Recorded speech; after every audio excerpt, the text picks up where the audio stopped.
I was observing number 18 on the white team. Now, first of all, a big strength of his was his dribbling. It was clear to me that he knew exactly what he was doing. To me, he was an autonomous learner of dribbling. He seemed to weave in and out of defenders extremely well. It was very impressive, and using that dribbling ability and skill helped him to turn the defender with ease, really, and score a goal. It gave him the perfect opportunity to shoot on goal, and he took it, and that was brilliant. It moves me on to my next point of his shooting. Is a real strength shown by the 20 to 25 yard screamer he scored to equalise for his team, helping them to all of a sudden be right back in the game, right back with the momentum, and really pushing forward and really pushing on towards success. Really used the muscle fibers to generate the force behind it in order to really pull off such a spectacular shot. Honestly, it would have been one of the goals of the season in that division, and would have given a great confidence boost to the team to go on and succeed for the rest of that game. Third of all, his ball control is a strength. This comes quite well with dribbling, that he is able to keep the ball very close to his feet, and burst past players in order to gain an advantage and get through onto the goal, and cause a problem for that defence, who have to think again about what they could potentially do to stop him. However, weaknesses of his skills, I thought passing was a big weakness for him. He didn't look like he was very confident on the ball in terms of looking up, picking a pass, and it being accurate to where it should be. This could be that he's not practiced enough, he's not had enough training in that area, so cannot succeed successfully in helping his team to create chances, get through on goal, cause the problem. Second of all, his tackling's poor. Now, he's quite an attacking player in the game anyway, as shown in the match. He is more of an attacking player. So tackling, you would expect him not to be as unbelievable at tackling. So he often would give away a foul maybe by just sticking a foot in rather than going for a full tackle that he knows is going to work. He needs a bit more guidance on how, maybe verbal guidance or being shown through a demonstration how to properly tackle, in order for him to become a lot better at that. Third of all, his physicality was poor. Now, he is a smaller player, he's not unbelievably tall, so physicality won't come naturally to him. He would have had to work hard in order to build muscle and experience muscular hypertrophy in order to become quite physical. It shouldn't really be part of his game anyway. So he wouldn't have the energy to keep pushing people out of the way in order to get through. He works purely off being just a lot more agile and quicker than them. Tactical strength, number one, his attacking position is great. He knows where to be at the right time in order to help his team forward. This is quite an open skill, as defences are always changing. Attacks are always different to the last one.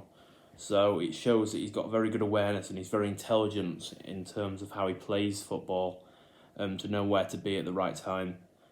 Second of all, he's very aware of his tactics.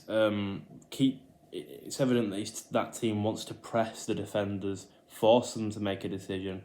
So he was very aware of those tactics, and he stuck to it. He can show he's quite an assertive sort of player who likes to go for it, likes to show what he can do on his own, which shows quite an autocratic leader. As he wants to lead that team, he knows what he's doing is the correct way of doing it, and wants to help his team win that ball back up in the area, up in the final third, in order to create a successful opportunity for his own team, causing a lot of stress on the defenders.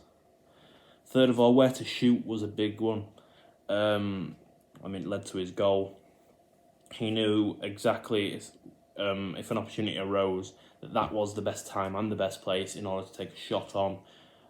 He evaluated his options extremely well, was very aware, showing very good arousal, as he's very aware of what's going on around him in order to play the perfect shot through his laces. Brilliant extension of the knee in order to fire the ball into the top corner. Unbelievable. Moving on to the weaknesses, linking to the skills, where to pass was quite a weakness for him. He wasn't quite sure exactly what to do. He may have been a bit aware, but he may have been stuck a little bit in terms of where he could potentially pass it. This could be down to social inhibition. The crowd was getting to him, and he sort of lost concentration, lost confidence, made a poor pass. Linking to his second weakness, he doesn't know which pass to make. Would it be best to do a long ball through the middle of the defence, or just a short pass or a short 1-2 between the person near him? Could also link to that sort of thing. So could have potentially used calming techniques in order to benefit him a bit more. He must not have done that, and therefore he didn't succeed. Could be down to poor memory, a poor mental image of what he's been taught in training, of what's the best pass to choose when and in what situation. So that could be something that needs to be improved. Third of all, his defensive positioning was poor. This links back to the skills weaknesses. He's not a defender, and you can quite evidently see that he isn't from the way he defends and where he needs to be. Often gets caught out in terms of where he needs to be, especially if he pressurises. He doesn't know where to get back to in order to most benefit his team and help his team out, which would not be successful if somebody, say, came to watch him, came to scout him, as they would see that and not really want to sign him up, which would be against all what he really wants. Moving on to fitness, a big strength of his was explosive strength in his legs. That's shown by the fact of how quick he was. He can really put force into the floor in order to accelerate extremely quickly. That's shown by Newton's laws that's what occurs. He does that extremely well in order to burst away, and the explosive strength in his shot sent it flying in with a lot of pace. Absolutely unbelievable finish, and it's all because of that. Second strength, I kind of referred to it already, is his speed. It's quite clear that he is a very speedy and quick player who knows exactly what to do. This could be potentially down to having new fresh boots, maybe, so that help him, that really fit his feet well in order for him to become the best performer he can be, which is clearly shown. A third evident strength is agility. This is quite evidently shown by how quickly he breezes past players to create opportunities for himself and his teammates. Just absolutely breezes past them. Pure skill, really, if you watch him. It's very impressive. A weakness of his is his VO2 max. It was, when the clip watched was later on in the game, and it shows that his VO2 max isn't great, so it's not he's not inhaling, transporting and utilising the oxygen very well, as he's often fatiguing quite quickly. You could see him sort of trying to catch his breath when his team were either were defending, and he may have been a bit lazy in not getting back. That could be due to pure fatigue and having very poor EPOC potentially. So that means very poor recovery, very poor recovery. So it takes him time to gain back the ATP and PC and regenerate it over 30 seconds for 50%, 3 minutes for full 100%. Second of all, his CV endurance, his cardiovascular endurance was quite poor as well, kind of links into VO2 max. His heart must not have been pumping the oxygen or a high amount of oxygen around his body, or potentially not as well. Vasodilation, vasoconstriction could be worse in his for whatever reason. worsen his body so that it's not as restricted to those areas that don't need it, and it is still restricting to the ones that do. Maybe that's not as effective, and that's what's cost him in the end. Third of all, his reaction time wasn't necessarily unbelievable.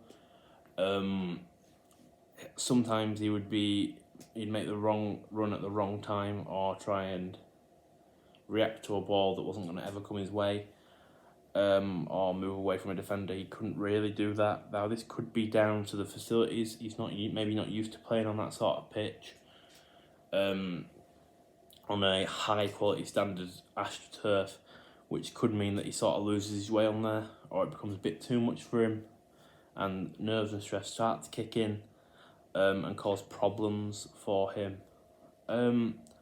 Now the main weaknesses I have picked out are his passing and his VO2 max. That's one skill weakness, his passing, and another skill weakness being his VO2 max. In order to improve these, I would do a 9-week meso cycle made up of 3-week microcycles. I would make sure that the target by the end of it is specific to him. This would mean maybe sitting down with him, discussing what he thinks his sort of ability is and what he could go on to do by the end of it. I'd make sure it's quite easily measurable, so given a certain numerical value that we can work towards and progress towards, achievable. Once again, that's down to discussing it with him, making sure that he can achieve, he can get there to stop the loss of motivation. He keeps motivated the whole time, keeps working towards it, and keeps going. Recorded, we'll make sure by that it's recorded by measuring his passing and his VO2 max, testing it before and after each 3-week microcycle. This also allows us to make sure we can see progression in the way he is, and see him get better as a player and in those areas. And time bound, obviously, it's time bound as it is 9 weeks long. For the first 1 to 3 weeks, the drill I would use is you'd have 2 teammates stood 20 meters away from him, and in 1 or 2 touches, the coach would say,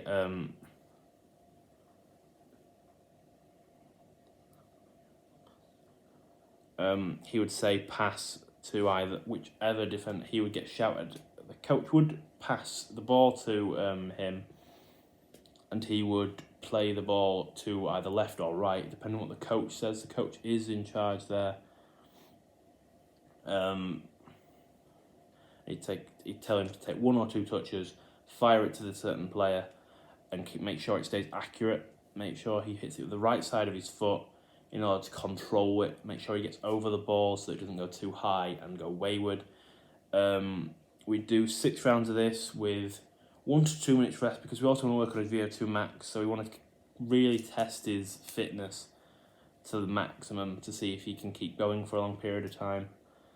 At 4 to 6 weeks, we'd make this drill slightly harder, as we'd extend the distance by 10 to 20 meters further away, or potentially make it only a 1-touch pass, and he's got to control it with the first touch and be properly prepared to get it to a teammate and succeed.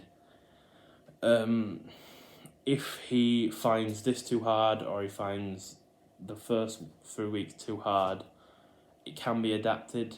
You can decrease the distance away, making it a lot easier, or make it even just 1 player straight ahead of him.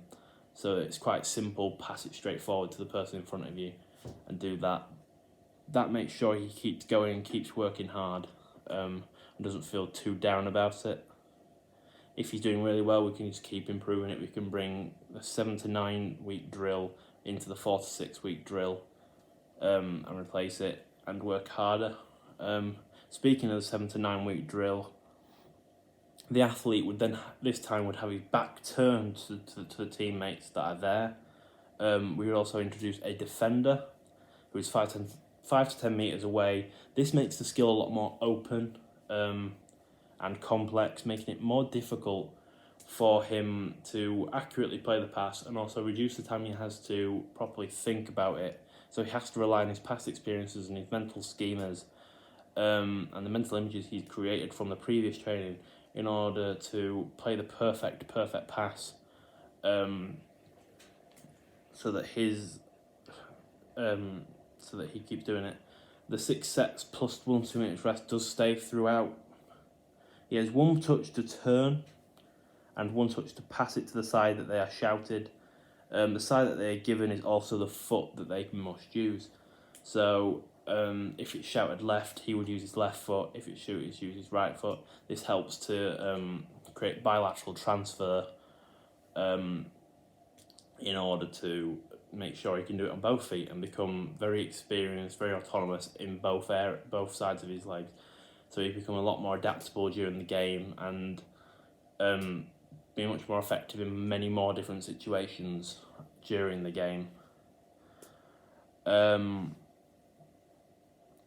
Obviously, this is progressive practice, making it harder and harder every single time. Really making sure that he works hard and gets it properly done. Before every session, simple standard is a warm-up. This will begin with maybe a light jog a couple of times around the field to really get the blood flowing, get his heartbeat quicker, preparing him for the exercise that he's about to take on. Followed by some dynamic stretches, which helps to prepare the muscles, elasticate the muscles. This can help to avoid injury, and potentially that would then stop him from experiencing reversibility, which puts us back to the start again, and it defeats the point of the whole training session. And then after every session, standard once again is a cool down, which would probably be a jog as well. This would make sure that he can recover all ATP and PC that he needs to recover to be prepared for the next session, the next drill, whatever we end up doing.